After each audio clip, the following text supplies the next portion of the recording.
When you think of Pokemon spin-offs, you may think of Pokemon Ranger or Pokemon Conquest that's never gonna get a sequel, or you may be thinking of a true classic spin-off, Pokemon Mystery Dungeon. But it's been a while since we had a Pokemon Mystery Dungeon game. Until now, Pokemon A Star in the Desert is a fan game that mixes the Pokemon Mystery Dungeon experience with the usual Pokemon battling experience into an awesome game with an amazing story. And today, we're gonna see what it's all about. But first, test time. In true Pokemon Mystery Dungeon fashion, we answer a series of questions to determine what Pokemon will become. And we are... no. This test is flawed. Good thing it gives us a choice. Instead, we go for Mudkip, because everyone likes Mudkip. We wake up being dragged through the desert, and not even a minute in, and we're some Pokemon's dinner. Luckily, it was a friendly Sobble with a snazzy hat. His name is Sobby. While we're shocked that we're a Pokemon with no opposable thumbs now, some PokeRogue rams us off the road. A Golett chasing it asks for our help in catching it since it stole one of its artifacts. We agree to help and start tracking it down. Suddenly, one of its Sandile henchmen attacks us from the grass, but this guy here, he's an idiot. It's a 2v1 battle and we're both water types, so she got washed. However, she brings backup, with one of them being a pretty cool shiny. Now we face the Sandile group, tormenting us right the bat so we can't spam our water moves, then slamming us with their signature Sandile pile, hitting us multiple times. Fortunately, while we were exploring, we ran into some orange berries that we used to heal up. Then we switch to attack and hose them down. They scatter like ants and we follow them to their den. PokeRogue immediately complains about how we got the grass dirty with our feet, even though we're in the middle of a desert. That doesn't make any sense. And gears up for a fight. We get hit with Intimidate, which means nothing to us because we don't have special moves. Then we're Torment afflicted. Now, type advantage or not, that's a fully evolved Pokemon, and we have to be careful because its attacks can do some crazy damage. Only if it hits us though. Thanks to our blindness strat, PokeRogue could barely land an attack, allowing us to pelt her with a water gun. She admits defeat and returns the artifact to the shiny Sandile's delight, which I'm not gonna lie, it's kinda adorable. Then admits that they aren't bad people, just hitting rough times in a tough desert. And to that I say, if you can't do the time, don't do the crime.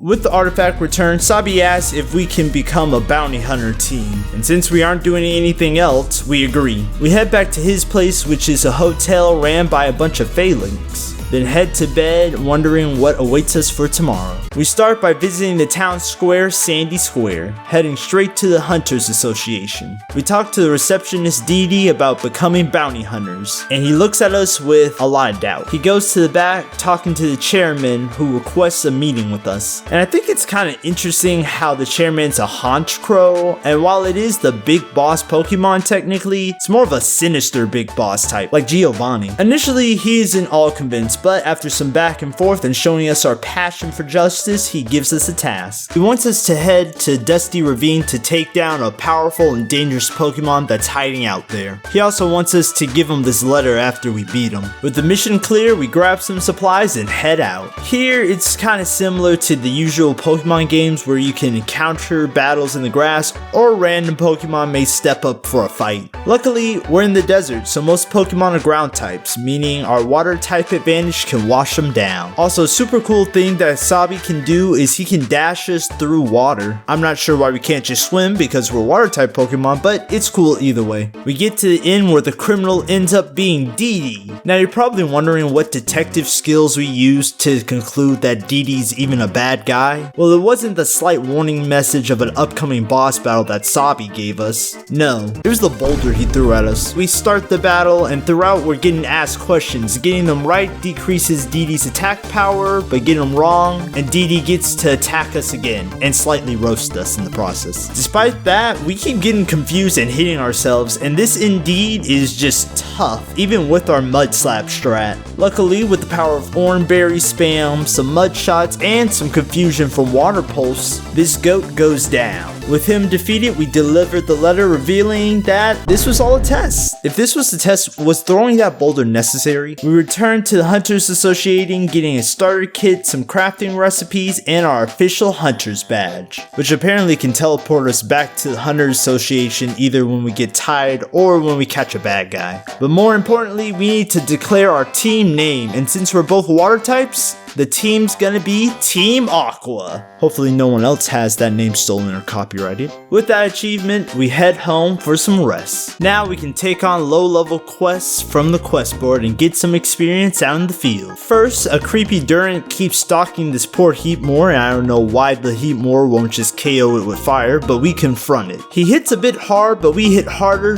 defeating him and sending him off to jail. Next is a Vigoroth that did such a horrible crime. He didn't pay his tab. You scum. So instead of Pokédollars, we made him pay in pain. The last job takes us to the Withering River where we face the Slasher gang. The first member is a Sneasel that quickly retreats after analyzing our moves. Then a Sand Slash steps up, but it's a 2v1 against water types, so he gets defeated. Then we track them down to their boss, Scyther. At first they wanted us to join them, but Sobble and I can't slash things, so we refuse. Sneasel uses a hit and run, taking Sabi's berry and switching out with Scyther so that Sandslash can safely earthquake us. They switch again, but luckily our body slam paralyzes Scyther. We double up on Sneasel, fainting it, and just like dominoes, Sandslash and Scyther follow suit. Once again, if you can't do the time, then don't do the crime. With that, we turn in for the day, and while we're resting, we get a dream of you hitting the like button,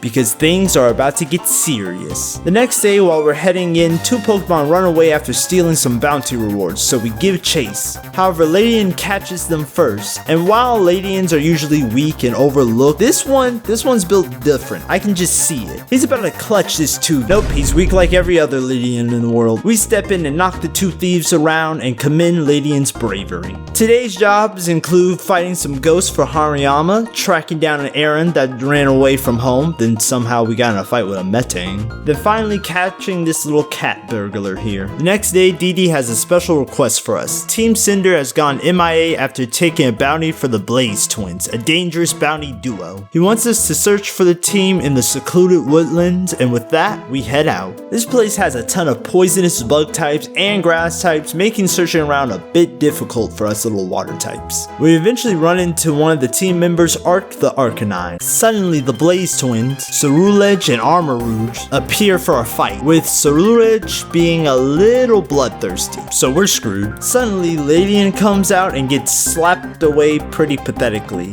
but the distraction's enough for us to TP everyone out with our Hunter's badge. Back at the Hunters Association, Arc explains that the Blaze Twins were too much for him and his partner, and they broke their Hunter badges. Then we formally meet Lumi the Ladian, who actually lives in the secluded woodlands. With all that excitement and danger over, we head in for some rest. The next day rolls around and Dee informs us Arc left to search for his partner, so we head back into the secluded woodlands for him. But it seems a lot more smoky now. Maybe they're just doing some barbecuing. Oh, nope, the Pokemon are running away and there's fire types all over the place. Yeah, they're burning the forest. We search around for Arc while encountering these kind of fire guard guys, but little do they know, we're water type Pokemon, so they mean nothing to us. We found Arc fighting a Turtonator, but suddenly he turns and tries blasting us. Lumi protects us once again, and suddenly their boss Imbor drops down, claiming he wants Arc to join him and his group in refining this land. With fire, that is. They claim Arc's partners joined them and allow Arc to see them. They TP out with an escape orb, and now we have to deal with this turtle. Unfortunately for her, it's a 2v1. We're both water types, and I know earth power. So after a bit of spamming, she goes down. Back at the Hunters Association, Dee tricks Turtonator to spilling their plans. Their leader Zhao the Imbor is an S-rank outlaw, leading this group of fire types to burn down the lands in order to refine it for a better future. Side note, this group only accepts fire types and sees all other types as trash. There's some major Pokeism going on here, folks. Their next target is Sandy Square. Luckily, Team Aqua's ready for a fight. However, Dee rejects that fight since basically we're still rookies. Hantaro comes in informing us that Lumi already left out to face Zhao and his gang on their home turf, the refinery. Dee tells us to go rescue him and survey the area, but nothing more. So we prep up, then head out. While searching and surveying, we re-encounter those fire goons from the woods and, well, wash them because they haven't learned their lesson. Also, very annoying thing, they all have freaking tiny reviver seeds, bringing them back to half health after we clearly and thoroughly beat them. Come on now, take the L. The only one that learned their lesson kinda was Magmar by making it into a 2v2, but he chose another Magmar. Do you hotheads not understand this concept or something? Water beats fire, dummy. We reach the top where Zhao in his game jumps us, but Lumi once again protects us. And for Ladian, this guy can take a first degree burn or two. 5 minutes later.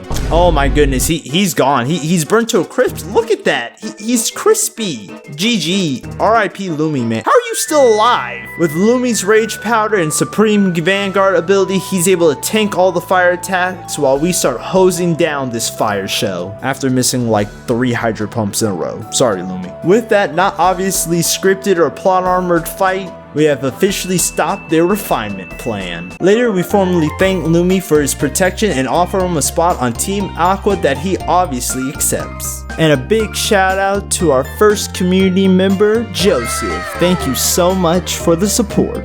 And now I'm gonna make you an offer you can't refuse. Another awesome Pokemon fan game video right here.